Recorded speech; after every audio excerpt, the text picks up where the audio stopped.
We do touch on some heavy topics, and you can always check the description for more details on this episode. The Turtz podcast and content in this episode is presented solely for informational, educational, and entertainment purposes. Neither I nor my guests are healthcare or mental health care providers, and we are not licensed or authorized to provide professional medical advice. For more information, please see our policy at turtzed.com.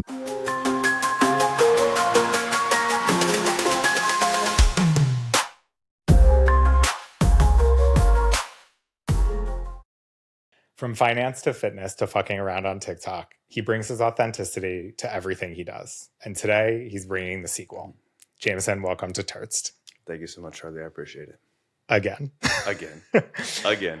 So we recorded an episode that only you and I have the pleasure of experiencing because the audio failed. Mm-hmm. And it was a great learning experience for me that technology doesn't always go your way when producing art. Mm-hmm. And I'm very thankful that you have been open to redoing the conversation. Absolutely. But we're going to have a little bit of a twist because we've reflected both in that conversation and then after that conversation on some of the things that we talked about. So they're getting an enhanced version, if you will. We almost had time to like ruminate on the things that we said. We're like, oh no, maybe we can expand on that.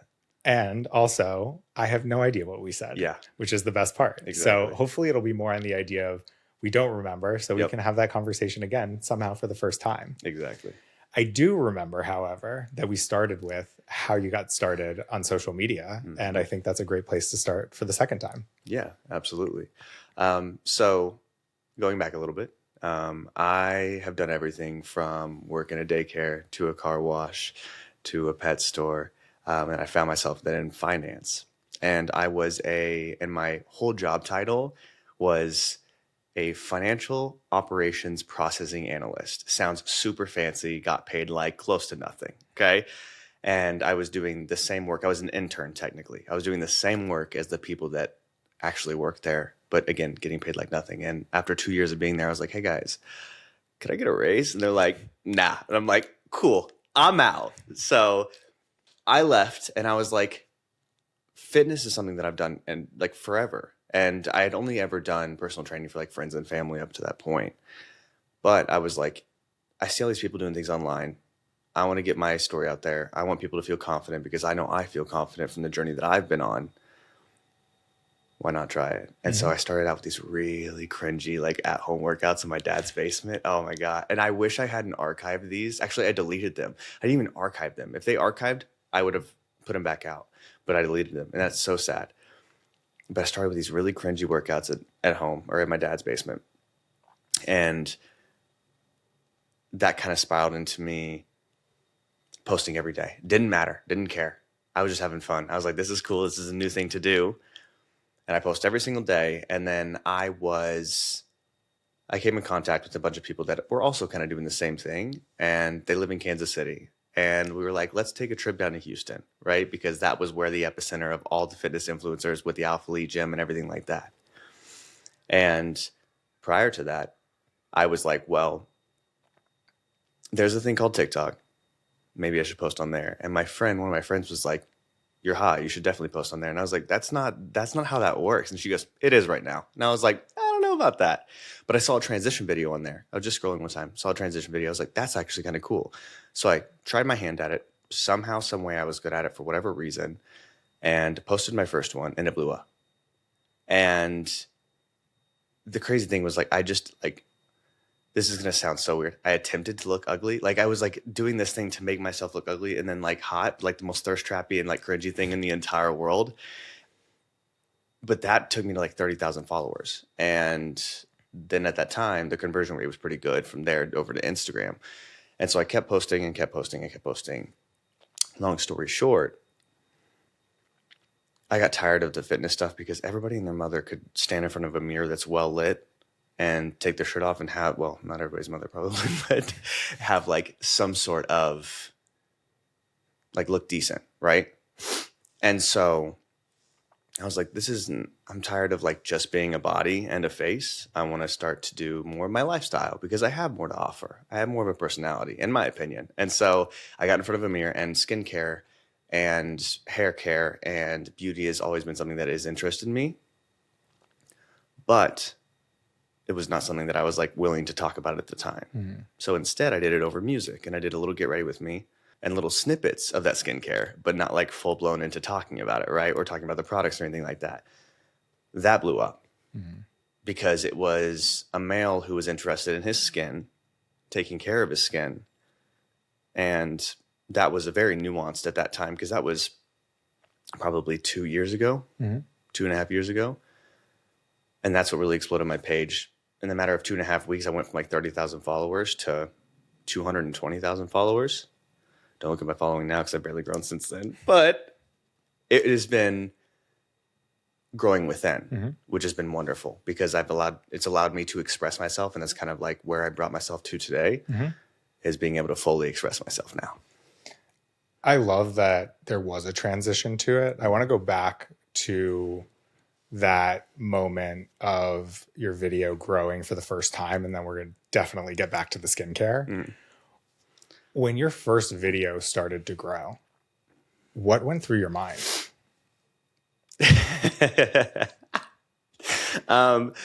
First off, there's always this like first hit of like dopamine of like, oh, I'm so popular now. Like everybody knows me. When we went to the Alpha Lead gym, I had like 15,000 followers at the time. And I didn't really follow any other influencers or creators on the app. I just was doing my own thing. And so I was like, I'm going to get known. Like everybody's going to notice me. Not one person. It was so humbling. I was like, yeah, no, I'm just kidding. It was a joke. And so from that point, like when it grew, I kind of felt like a mini celebrity in my own world. And at the same time, I had looked at these people, when I did start to look at the people or like follow other influencers or creators, 100,000 followers was a pipe dream, right? And I, at the time,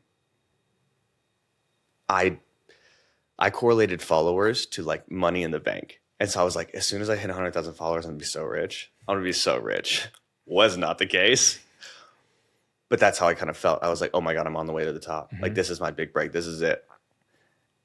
And I'm a firm believer, if you gain traction in something that you enjoy, see where it goes, see where it leads, because it's the unknown. That's fun. When did you realize that it could be a full-time job?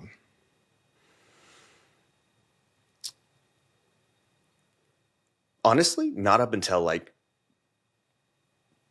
last year. Like I didn't start actually making money from this until maybe like a year and a half ago. Up until then, it was just like very, very small brand deals, if that. And it was just my coaching, to be honest with you. So have I convinced myself fully that it's a full-time career? No, still not to today, which is a whole different topic, but I didn't see the real side of it, like the real business side of it, until about a year ago. You've now transitioned, right? From having it be something fun that grew, then you're realizing it could be a business. You had to make a shift from the content you were originally posting to something that made you feel more authentic with skincare and the Get Ready With Me's. What did it feel like to post that first either skincare or Get Ready With Me video? It was extremely scary. And it was, like everything else, a risk that I wanted to take in order to kind of like set myself free further into being able to do just what I want every single day. But again, I still wasn't fully, even the first video that I posted that was actually outlining the products that I use, it took me forever to post it because I didn't want to be seen as feminine at that time, because the world had hammered in my head that was a negative thing, that you can't have a feminine side to you, that you've seen all the movies growing up and it's always like alpha male gotta be, you don't care, you use 7-in-1 body wash, face wash, hair wash, and that was just a regular thing, and that's just not what I wanted. I've always since I can remember, besides in like middle school, I think it took my parents forever to get me to take a shower. But now, and into high school, it was, or maybe even college, I've always wanted to present well. And I've always wanted my face to be clear. And I've always wanted to, if I had bags under my eyes, I wanted to cover that up, not because I was insecure about it, but because I just want to present well. And the fact that that was seen as feminine killed me inside, because I was like, this is a part of me that I'm not allowing to be seen by the world, although it's an incredibly authentic part of me. Mm-hmm. And I'm having to hold it back. And so to post that first one, I was like, fuck it, it's happening. I don't know, like, I'll take it as it comes. When you were talking about that, all I could think of was, what's the difference between putting on a little concealer cover up under your eyes and getting a hair transplant? Why do you think the world is so much more accepting of a hair transplant or Botox for men versus a little bit of makeup? Because even though originally makeup started with men, it became something that was primarily for women. And I think that anything that is directly correlated to women, people thought for so long was something that was only feminine and only for women, which I think that that's still how a lot of people think, which is unfortunate. And that's kind of why I'm here, to try and help break that mold further. Mm-hmm. But, and don't get me wrong, like, for me, the makeup side of things, I like to do slight cover-ups. I like to do, like the no makeup look. I'm not someone for full glam. For me, I don't do full glam. I still think it's cool as shit. If that's what your thing is, that's awesome. If that's what your passion is, please do it. Like, it's not, no matter what, if somebody sees this feminine, they can kick rocks into traffic. It doesn't matter. Like, I don't care, because it's not that serious. Well, it's not that serious, and yet you've made it sort of part of your mission to destigmatize men wearing makeup. Mm-hmm. Why is that so important to you personally? Because I've seen so many, being in this industry, I've seen so many negative parts of the world. It's weird to see so many curtains pulled back and to see how people really feel about things. And also, too, even on the spectrum of sexuality, like in this industry, people who present so masculine forward behind the camera are much different. And so if you get to pull back that veil for everybody else, I think they'll be much more accepting of or accepting of themselves, because I think it all stems from them not accepting themselves of the way that they think. Because if anybody shames anybody, the one thing I can't stand more than anything is somebody throwing a negative stigma of, you're gay. Why is that negative? Why is that something that's an insult? Why is it something that's directly correlated to makeup? Why does sexuality have to play a role in it? Why can't you just want to look good and feel good? And so that's the biggest mission for me, is to give people permission to pull the veil back on their own life and get to explore themselves unapologetically. We can stop the podcast right there. We're done. It's so powerful. And I think that was the impetus behind the podcast, of sharing things that we typically hold shame around, to peel back the curtain and tell other people you're not alone, right? You're not the only one going through this. You're not the only one thinking that. And at the time, you put this out maybe a few days before the podcast. It's been a few weeks, but the video you did with your dad and going to get a pedicure was just so heartwarming. What made you want to do that, and describe the video a little bit? So my dad came from the era of, what are you, gay? If you wear a bag, if you have a crossbody bag on, or if you do wear a little bit of makeup. Come to find out in the video, spoiler alert, he did wear makeup a little bit. Like, he would do the cover-ups, and he would steal my grandma's concealer and do cover-ups on his acne growing up. I had no idea until I asked, which also, kind of like a side note, ask the questions. Ask the questions to your parents, because you'll never know until you ask. And that was the coolest moment for me, to know that, my dad, who is he is the most kind-hearted man, and he is in my opinion, a very soft human, right? Just a very loving human. He'll do anything for anybody. He's always been so selfless, but I think he's still stuck in the ways of the generation that he grew up, that I think for some things, it's hard for him to change his mind. And so for him to even say yes to going to that, now I played off the fact that I had a camera on his face a little bit. So I was like, he's never going to say no because they respect my career, you know, and they do. They do want me to succeed. So if I put a camera and I'm like, hey, we're going to go to the spa, he's like, we're going to the spa, you know? Now, when I was like, he said it very hesitantly. Yeah, I know. And whenever I was like, you're going to get your toenails painted, he's like, not happening. So he drew the line there, but we got clear coat on it, which is a step. And if that's as far as he wants to go, I'm also cool with that. Like I'm not in the industry to push somebody, but I want him to feel good about himself in the ways that we're demonized for men, and to understand that it's not something that you have to be, one, scared of, two, it can be normalized to treat yourself well and to pamper yourself sometimes. And he walked out of that nail salon feeling incredible. I mean, I texted him. I was like, you realize this is going to have to be a series, right? And he goes, I'm game. Yep. 100%. There was something about how light he was when he walked out of that experience. Yep. And it kind of reminds me of what you were describing before with creating this new series. And I guess as I think about TikTok and think about my own experience, one of the things that you said after the last podcast was just post more. I posted a video and you commented on that You're video. doing so good, by the way, lately. I've been posting my bedtime reflections, which I will be more consistent with because, fun fact, you fixed my camera last night and made me realize that I was on a setting you didn't even have, which is why it sounded insane. And there was so much background noise.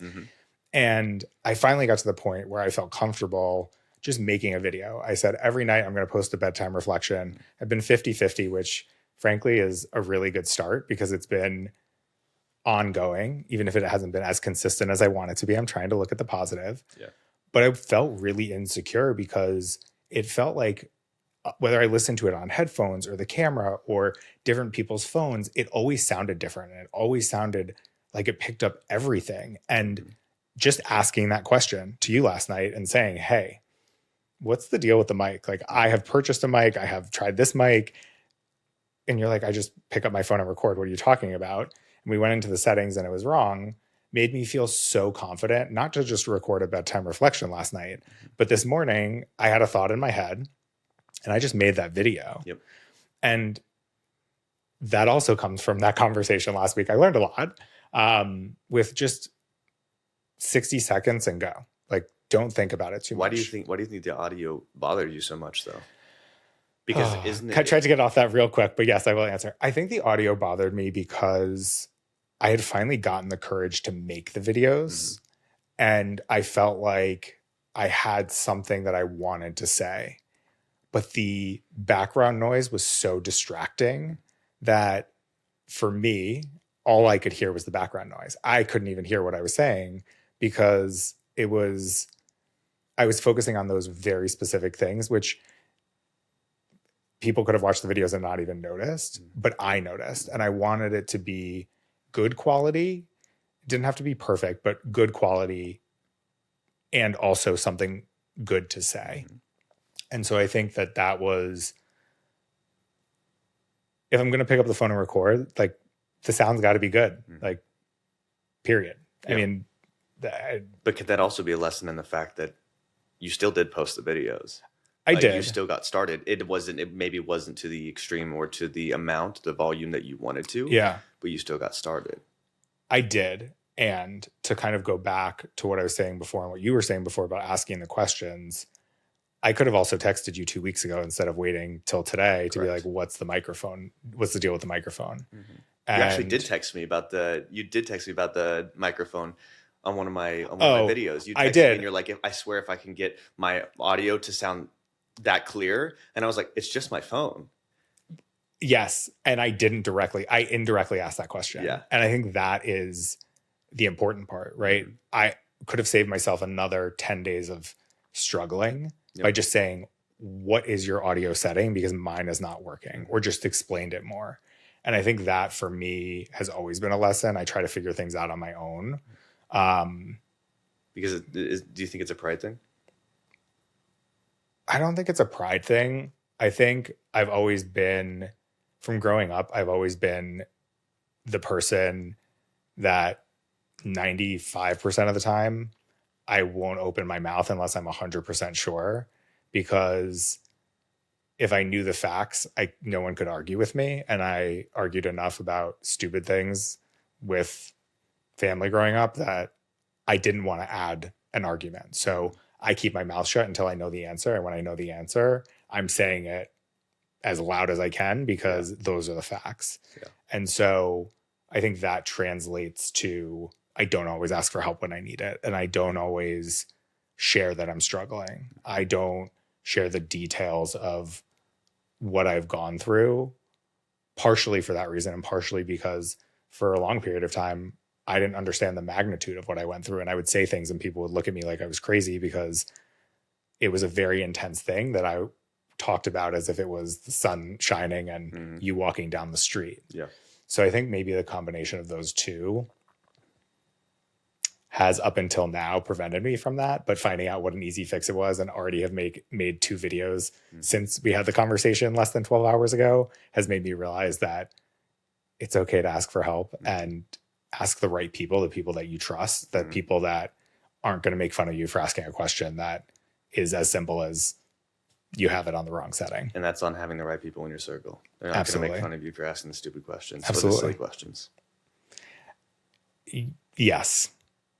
And I think even with what you were talking about with 60 seconds to post, which I'm going to ask you to explain in a second, I asked you more questions about that. And in the last podcast episode, I asked you the simple question of when you are thinking about making a post and you are deciding what you're going to post, how do you think about it? And you described it as this feeling of when you have an idea, make it, and you can make it in 60 seconds or less, just do it. Where did that come from for you? Because I'm such a procrastinator. Like everything has to be perfect for me to do it. And I realized that the more simple you make your life, the more action you're going to take. And that's in every area, whether it's in your household, the less clutter, the more organized you're going to feel, the more productive you're going to be. Same thing with, again, when I get an idea, if it's something that I can quickly, honestly, even if it's not quickly, but I have like an idea for a video, I'll either write it down if I can't do it at that moment. But if it's something short that I could like just jot, or it's something short that I could pick up my phone and start recording, even if just me talking, I'm going to do it because I will never do it if I don't do it in those 60 seconds. I also have the same principle with anything around my house. Say, for instance, taking out the trash. If it takes less than 60 seconds, just do it. Don't procrastinate. Don't leave it there. Makes no sense. One of the big things that I struggled with the microphone was actually this exact idea. So I felt very strongly that I wanted to get it to the best point. I bought so many different microphones. I tried AirPods. Nothing was working. But I'd write down all these notes. And then by the time I got home and got the best mic set up and the camera set up and the lighting and, all of the things, I didn't have the same passion about that idea. And so even if I made the video, it didn't do as well because it felt produced. And people can tell. And people can tell. And the part that was frustrating was that it wasn't produced in the sense that I scripted it out, which it felt like it was in some ways because it wasn't just rolling off the tongue as a thought, but I couldn't do it in the moment because of the mic. And that was, it feels really silly saying it, but that was one of the biggest blockers to that. I guess for you, how has that translated when you look at skincare and get ready with me's? Because if you're doing transitions, there's, I would assume, a lot of steps and angles and cameras and all these things that you have to do. How does that translate for more of the creative content for you? A lot of it stems from, or a lot of it comes down to writing it down too and the time. But if I have, like this morning, I had an idea for a transition and I hope it comes to fruition. I hope that I didn't look back at the videos. So if it doesn't line up, then I'm screwed, but that's okay. That's just how it is sometimes. But this morning we had a conversation last night and we were just kind of talking about the production of content in general and how, especially on TikTok, it's a lot of throwing shit at the wall and seeing if it sticks. It really is. And if you're going to do that for any app, it's going to be TikTok, because it needs to be volume to a degree with quality. And if I can niche down if I can go into the niche that I'm wanting to be in, and at that time I'm like, I need to produce something right now because I feel good, I feel confident, I feel like this is something that could come across well. Or if I've got something going on today, like I'm going to a podcast. That's how I started out, is I'm going to go film a podcast. And then I went to my Get Ready With Me. And then I did a transition. And it's like hitting, like that excited me. That made me extremely excited to film that, because I love transitions. I love skincare. Podcasts are the most fun thing to record for me. I love to yap. And so in that moment, if I didn't produce it then, the moment passed, I wouldn't be able to. I literally couldn't, because I wasn't going to a podcast later.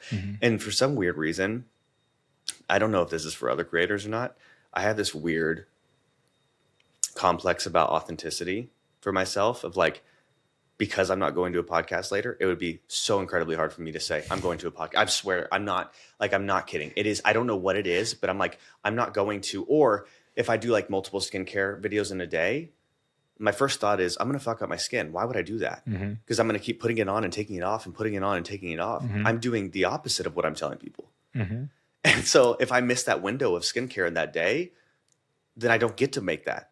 And that's a missed opportunity.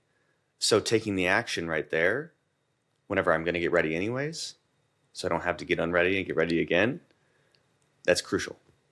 The funniest part about that whole thing is that not just maybe a month ago, we had all of these creators coming out saying, I don't like coffee and their whole brand is coffee. I don't do these workouts. I don't really wear this clothing. Which was the dumbest thing, by the way. It was like everyone was confessing their sins. And in some ways, I love it, because when the chips are down, everyone was like, okay, I have to tell the truth.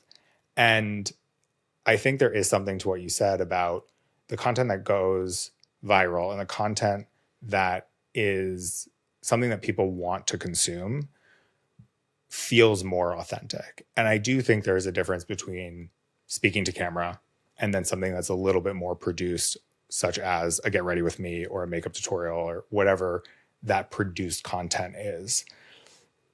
I guess in your mind, whether you're making either type of content, how do you think about it as a creative process? Like how do those ideas come to you and you make it feel natural when it may be something that requires more thought? I think the biggest thing that I try to present in my videos is happiness, because of course I have my days that I'm not like the happiest person in the world, but I enjoy happiness. I enjoy people, or I enjoy joy, right? Like happiness, of course, yes, a fleeting feeling, whatever you want to say about it. But even being happy in the moment and bringing that smile to somebody through a camera is incredibly hard to achieve. And if I can do that, that's my ultimate goal. And if I can portray confidence to somebody else through a phone, and I'm not talking for myself, but if my joy in the time or my confidence in the video makes them feel like they can do anything, that's what I always look for. And so bringing a fun edge to it, like the transitions are always fun because people are like, oh, did you see that? Like blink, you'll miss it. You know what I mean? And same thing with like just throwing a smile in there, because so many people on camera don't smile and they don't show their personality. That is my personality. Like I enjoy being happy and I want that to come across. And so that mixed with the thing that I enjoy the most, which is the beauty side of things, and also the fitness too. Like it makes me incredibly happy and incredibly confident to be in shape and to eat well and to treat my body well. And so if I can produce that type of confidence or that happiness across the phone, that's the mission. That's everything to me. And so the thought process of the more extravagant content is, how can I bring joy? How can I make them feel confident? How can I hit a niche that I enjoy, that authentically comes across well? And how can I set myself apart? And that's kind of how I conceptualize. Yes. Because you're looking to bring joy. Mm-hmm. And there are many people that enjoy your content. How do you feel when there's negativity in the comments around your video? How does that affect the joy of creating it and also the joy of watching other people enjoy it and creating something that they're enjoying? Well, I think it's important to say that, of course, you always want to look at the majority, which is the majority of the time you get positive comments and you get people that feel good and feel happy. And you're like, oh my God, I love these so much. This is the greatest thing ever. But us as creators, we focus on the 1%, which is like, this video sucks. You look terrible.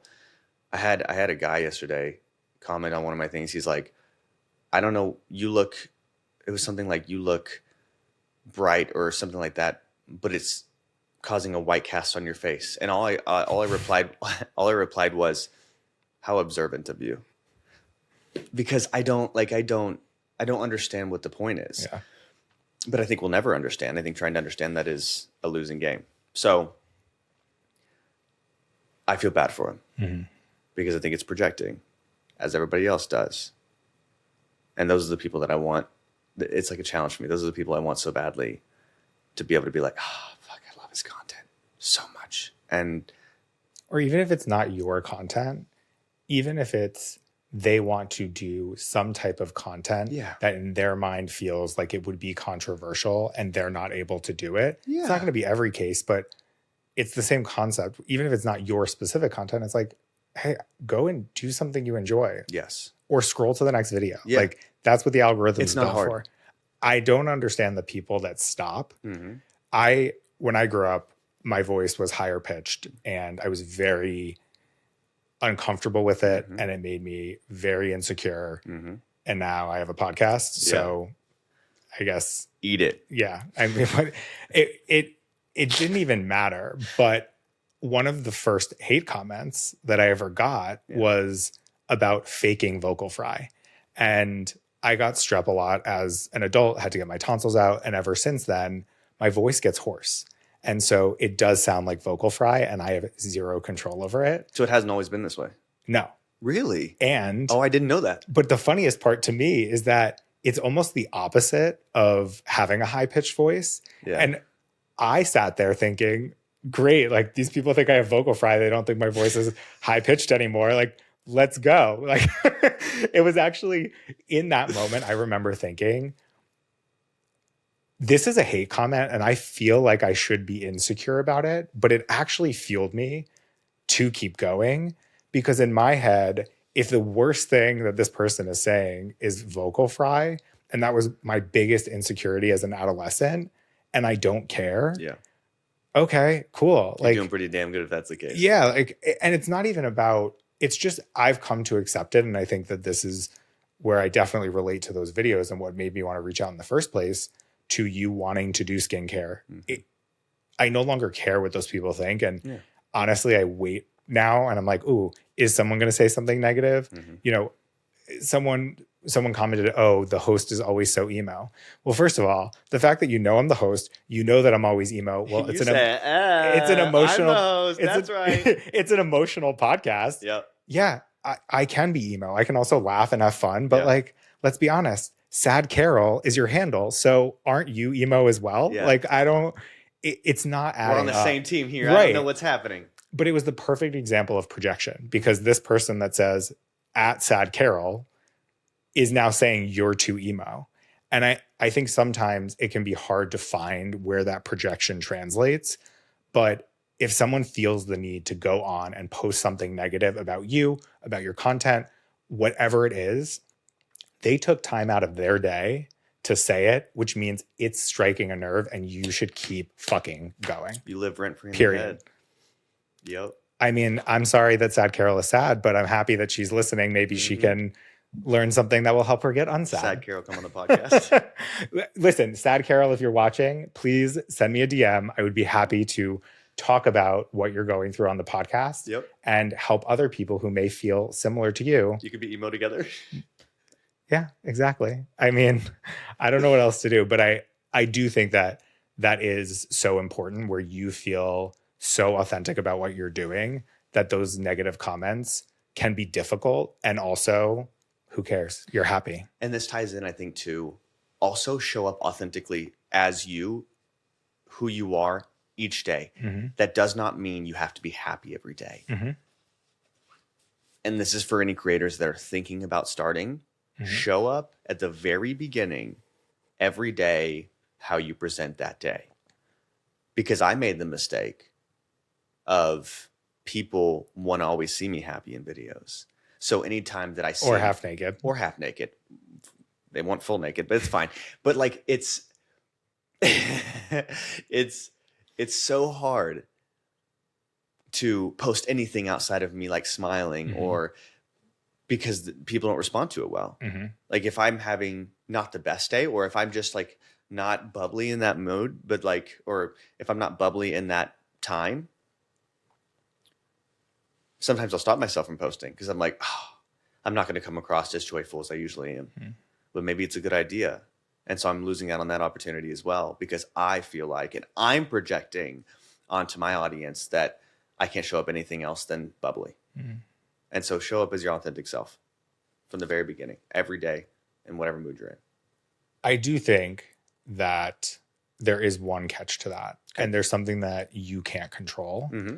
And that's the algorithm. So mm-hmm. the algorithm is going to push your content to the people that follow you mm-hmm. to some extent, mm-hmm. but lookalike accounts of the people that follow you. And so the people that are following you are looking for that joy and that outlet.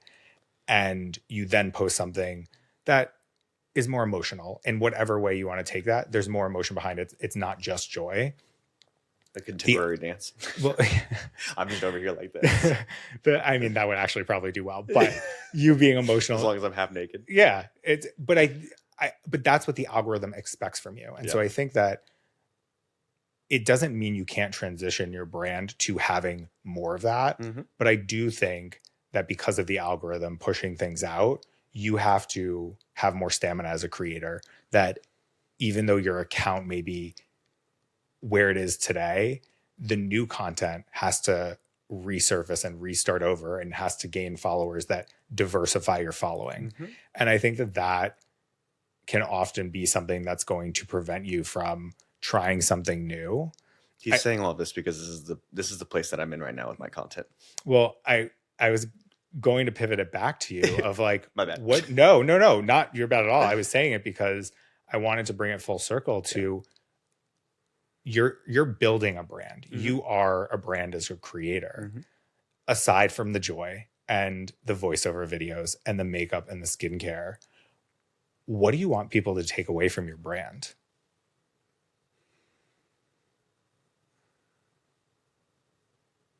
I have the tagline "social norms suck" in my bio for a reason. I think that genuinely, I want everybody to be able to express themselves unapologetically every single day and feel good about it. And so if they can take even the smallest piece of my content and put that into their own lives to help them be more confident every day, or to express themselves in a way that they never thought was accepted until they saw me do it on the internet in front of thousands, possibly millions of people, it's all worth it for me. Genuinely. I want everybody to be able to express themselves without any apologies. I think that's what 2025 is about. I genuinely think that is what content is moving towards. It takes so much courage to show up as who you are. And I think you're right. In 2025, I think that's the wave of everything now, is showing up who you are and expressing your interests without any mask on. I also think there's a component of that that's education. And I think that's what people push back on. What do you mean? I think when you're creating your content, you're educating people that, in this case, men can wear makeup, and here's how. Yeah. You're educating people that there aren't societal norms, and you can do whatever you want within reason and within respect, but be who you want to be. You're educating people that exists. And I think that makes people uncomfortable. And so there's such a push and pull of wanting to do that, it being scary, putting the content out there and feeling like it's not going where you want it to go. But those changes don't happen overnight. You also don't have to be the biggest creator in the world. There is a corner of the internet for everybody. There genuinely is. Like, you can have your own community and be as happy as a clam. You don't. In fact, I would argue that being the top creator is probably pretty miserable. Genuinely, there was a podcast recently with Mr. Beast talking about how he's like, I'm miserable. And he's like, there was one year where I was flying 200 days of the year. That's miserable to me. I don't want to do that. I don't care if I'm making billions. I don't want to do that. No thanks. So you don't have to be the biggest creator. You can have your own corner and have the best time of your life, and you could make a career out of it too. You don't have to have hundreds of thousands of followers. You just have to have an engaged audience who care about you, and you need to care about them because they're the ones that put you there in the first place. So don't forget that. What do you wish that audience knew about you that they don't know?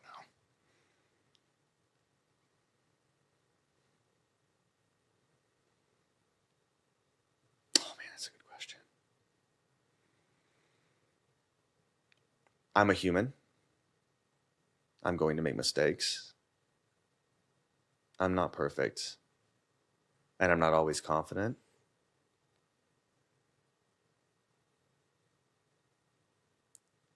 But I do show up every day. And I do try my best for whatever I have to give.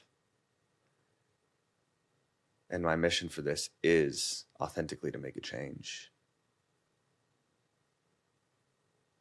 Especially for men in the industry who want to express themselves and they don't feel like they have the permission to do so. Yeah. I love that. Yeah. I love that. I almost feel like that's the message that you'd want to leave people today with. Yeah. Yeah. I don't even want to add on to it. Well, then we'll go to the final question. Okay. What is something that someone told you that's impacted your life and you'll never forget? I had a friend that told me a quote. And the quote goes, "Wherever you go, there you are." And it's a quote I live by every single day. And the translation of that is, you could move to a new city, a new country, a new state, but you're always going to be with who you are. You got to be comfortable with that. You have to get comfortable with that. You can never run from who you actually are as a person. You're always going to be with yourself.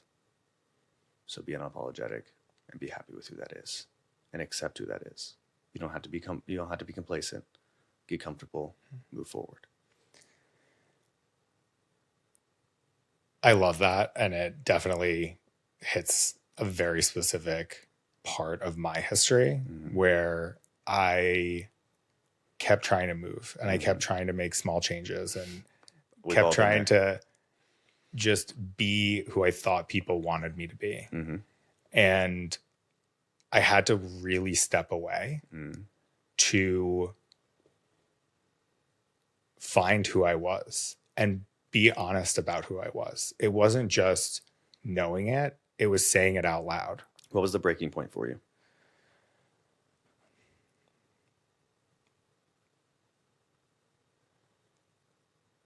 There was a day that I was just fed up with everything. And it wasn't in a way that my life was horrible and everything was going off the rails. It was just a day where I said, I am so sick of this. And I would rather fail and have tried than live my life the way that I'm living it, because it's not fully authentic. And there were of course, voices in my head that were saying, don't do this, don't pivot, don't try this, go with whatever's safe. But I knew that I wouldn't be able to live knowing that I didn't try. And I would always wonder if, and I was more afraid of not doing it than I was of staying where I was. And it's a weird motivation to feel like all of those terrible, scary things that could happen were the reason I had to do it. But I just knew that I wanted to do something differently and have a different impact in the world. I mean, I can sell ice to an Eskimo, but that doesn't make me happy at the end of the day. It just made me money. And I'm very thankful for it. And I'm thankful to have succeeded to be able to make that pivot. I know that that's not a luxury that people have, but I also busted my ass. I worked full-time in college. I worked multiple jobs. I worked throughout it, college, grad school, after starting at the bottom, working my way up every time, pivoting careers, doing that again, because I was never happy. I kept running from it, trying to do things differently. And when I finally said, like, fuck this shit, like, I want a podcast, I want to do coaching, I don't know how any of this is going to happen or how any of it even works. Like, I started from zero with an $80 video on Udemy recommended by my therapist. Like, that is truly where I started. But each day I was more authentic, and each day that I put one step towards this dream of building, there was a weight off my shoulders. And I think over the course of the last year, things have changed in my life, not necessarily how I thought they would, but I have more of a calmness. I feel more authentic. I can see who has come into my life and who is there, but may not be as big of a part of my life anymore. And all of that's okay. And it's a transition, but kind of back to what you were saying throughout the podcast, I feel like I'm living my most authentic life. And at the end of the day, I have to live with myself. No one else has to live with me. When I go to bed at night, it's me and the pillow. So I'd rather go to bed with a smile on my face, knowing that I did everything I could to make my personal dreams come true. And it started with saying it. I'm going to have a podcast. How? I have no freaking clue, but I'm going to do it. You figure it out. What age was that at? It was on my 36th birthday. How old are you now? 37. Okay. Wait, no. It was on my 35th. It was on my 35th It was on my 35th birthday. Do you know how old you are? No, I was about to say I was 37, and I'm like, no, I'm not 37. I still got 4 more years before I turned 40. It was on my 35th birthday. Okay. It felt like a milestone. And I just said, fuck it. Like, I'm doing this. And was there anything in you at 35 that felt shame around starting over? Because I think a lot of people think that even in their, I can tell you from a personal experience, I'm 27. And I feel like if I started over tomorrow with something different, I'd feel like a failure. And and I don't mean to interrupt, but like, wouldn't you rather start over and put in the hard work 12 hours a day at a job you don't care about to get 1 hour of joy at night, because you know that hour of joy is going towards your dream and your goal, and that if you work hard enough and you don't give up on yourself, that you can make that a reality? Oh, for sure. And the funny thing is in the very beginning of this career that I have in social media, I only had $800 in my bank account. I bought a camera for $800 on Facebook Marketplace. And I was like, fuck it, I'm going to figure it out. It's got me this far. It was the best investment I had ever made. Okay. Because you invested in yourself. Fast forward to today, actually staying back in that time, in that era, way back when, I posted every day, and I can't remember ever looking at the comments and caring. Like, I just was so happy doing something different that was for myself. and like the hustle and bustle and the grind of it was like the most exciting part. I didn't care about the results at the end of the day. I really didn't. I was just like, I need to post today. What am I going to post? This is an exciting video, or I wasn't even doing really videos at the time, to be honest with you. I was just pictures. It was just like, what is the coolest picture I can get? What's something that represents me, but also is appealing to the audience? And then again, fast forward to today, making that same investment, even though I'm miles ahead of where I was, is much scarier. And I think it's because in my head, I have so much further to fall. Or you care more. Or I care more. Because you're living authentically and you want it to keep going. I do. And I think at that time, it was just about building. I was in the GSD method, get shit done method. Mm-hmm. I had no systems. I had nothing. Am I going to say I have systems today? No, I'm not. I was like, okay, can we be honest? No, like, no, are no, we, no. As an entrepreneur, we're always in the get shit done Always method. figure it out. It is literally anybody who thinks that they have to have everything together, Mm-hmm. like anybody that thinks they have to have everything together is kidding themselves. Mm-hmm. You just have to start. Mm-hmm. Just start. You'll figure it out. If you're wanting to start like some service business, take your first client, accept the money, give them whatever you have. Mm-hmm. You will figure it out as you go. It doesn't have to be perfect. And as we learned in the beginning, if you don't know how it works, Yep. ask the question. Ask questions. Directly. And also don't be afraid to, if you want to get in content creation specifically, don't be afraid to message bigger creators. Nine times out of 10, they won't see it probably, but that one person that does is going to give you great information. I guarantee it. Mm-hmm. And that will give you miles and miles of a head start. Mm-hmm. Don't be afraid to ask the questions. Don't be afraid to send that cold DM or whatever. And don't think of that person wanting to get started as a threat. No. I think when people... There's so much room in this world for everybody. There is so much room. I don't understand the competition aspect of things. There are almost 8 billion people in this world. And there's so much money circulating. It is incredible to me that people think that, like, I reached out to so many, when I first got into coaching, I reached out to so many different coaches asking about what platform they run their clients on. I got 0 answers. Or I was like, why would I tell you? Like, that's what people would say is like, why would I tell you? I'm not trying to take your clients. You're like, we live in different states. We're literally, yeah. Like, we're not even close in proximity. Yeah. And I wasn't even doing online at the time. Yeah. So yes, for creators, stop looking at them as competition or wanting to gatekeep these secrets. They're not secrets. Everybody has a camera.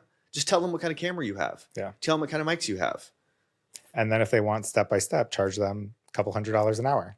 There's a difference between asking for guidance and asking someone to do that for you. And I hate when people ask, tell me everything that you did and how you did it, because I would not be able to make the decisions today had I not put in the legwork from the very beginning, learning everything I possibly could.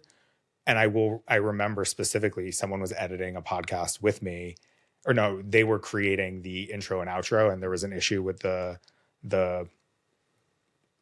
audio where it lined up. And I pointed directly to where it was, and they looked at me thinking, how could you know that? And I was spot on because I had edited the first 4 episodes, which were all my audio. So I knew my voice and I knew what the audio lines looked like. Can't tell you what any of this is called, but I knew because I did that. And we were able to do something that he didn't think was possible, not because he didn't believe in me or didn't believe that we could get it done, but it was a very nuanced thing that only I knew because I had edited so much of my audio. And I think that's the difference between asking for help and asking someone to do it for you. I couldn't agree more. Now's the time where we turn the tables and you can ask me anything that you want. Okay. So I have a question. What is the no or the refusal that you keep postponing? And I can explain if you need me to. It's to myself. Explain. I think the no is the limiting beliefs, and the no is trying to do too much, and the no is staying focused and being true to myself and not wavering. And by no, I mean, Charlie, no, go with your gut instinct. And it is so often that my gut instinct is right, but I go for safety and I go for security and I go for what feels comfortable. And the more I say no to myself and tell myself to get the fuck out of here and just do what your gut's telling you, the more changes I see in my life. And if I listen to that inner saboteur, as RuPaul would say, of that person saying you can't do it, or you can't reach out to that person to do a podcast with them, or you shouldn't go for coaching, that no one would want to have that conversation with you, I would still be in a job that I could do, I was successful at, but I had zero joy in my life. And I may not be where I want to be entirely yet, but I know that the less I listen to that no, you can't do it, the happier I am with each step that I take forward. I love that. And look at where we are. We're in Missouri. We're in Kansas City, Missouri right now, filming a podcast. And karma's really, really the bitch of this all, because I made a joke about, I didn't even know Kansas City existed until Taylor Swift put it on the map. And then magically the audio failed and Kansas City was in her reputation era. And here I am in Kansas City doing a podcast with you. So the first thing he said to me though, when he got in the car, he goes, "Damn, this place is old as shit." I was like, that is okay. That is not what I said. I said it has it's old as shit. Yeah. I mean, technically that's true. It has character. I thought that it was going to be more big buildings, but I love your face after I said that. I mean, technically, it's like, I said I thought shit. it'd be newer. Well, actually, the first thing I said was, the airport's really nice, and you're in Kansas City when your Uber is a Hunter Green pickup F-150. Yep. That was so good. Well, that is very true. Thank you for joining me today, and we're about to do a second episode, so stay tuned. Stay tuned. Thank you.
That's it for today's episode of Turtz, and we hope you enjoyed the conversation.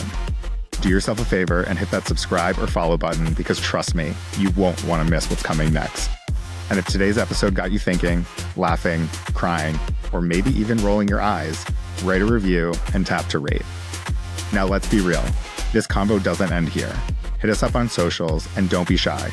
Slide into our DMs. We love to connect. Thanks for hanging with us today, and catch you on the next one, because our journey together is just getting started. Remember, stay curious, live authentically, and keep turtzing it up.